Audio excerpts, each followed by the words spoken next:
habeennimadii la soo dhaafay abaarihii 10kii fiidnimo ayaa burcad South African ah oo bastoolada ku hubeysnaa ay muwaadin Soomaaliyeed ku toogteen tuulo lagu magacaabo Kalija oo hoos tagta magaalada Cape Town ee dalka Koonfur Afrika.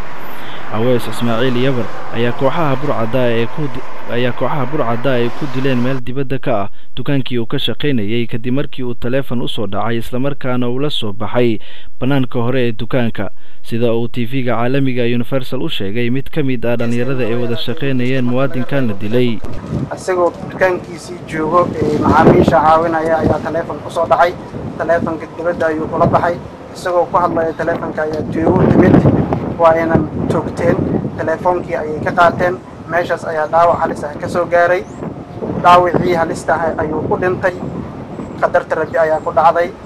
ilaahay sabri iyo iimaan laga siiyo. ma jiro fal dhaca oo kooxahani soo weerartay muwaadinkan geeriyooday ee u geysteen goobta ganacsiga uu ka shaqeynayay, waxaase ay qaateen mobilkii uu watay marxuumka. Allah uu naxariistay Aweys Ismaaciil Yabar oo qiyaastii 25 jir ah ayaa dalkan Koonfur Afrika yimid sanadii la soo dhaafay ee 2010. waxaana markii uu dilka dhacay kadib goobta soo gaaray ciidamo ka tirsan booliska Koonfur Afrika oo nasiib u yeelan in ay gacanta ku soo dhigaan gacan ku dhigliyaashaasi, balse waxa ay sheegeen in ay ku raajoogaan burcadda falkan geysatay. xayaatul barsakas markii ay ku dhamaato oo saacada iyo marqiyaamo la yeesho qabriga waara laga soo saaraya. waxaa galinkii dambe ee maanta marxuumka Allah ka waraabiya jannadii Firdawsa lagu aasay qabuuraha muslimiinta ee ku yaala xaafadda Athlone ee magaalada Cape Town oo alaaba lagu aaso dadka muslimiinta ah ee ku geeriyooda gobolka Western Cape ee wadankan Koonfur Afrika.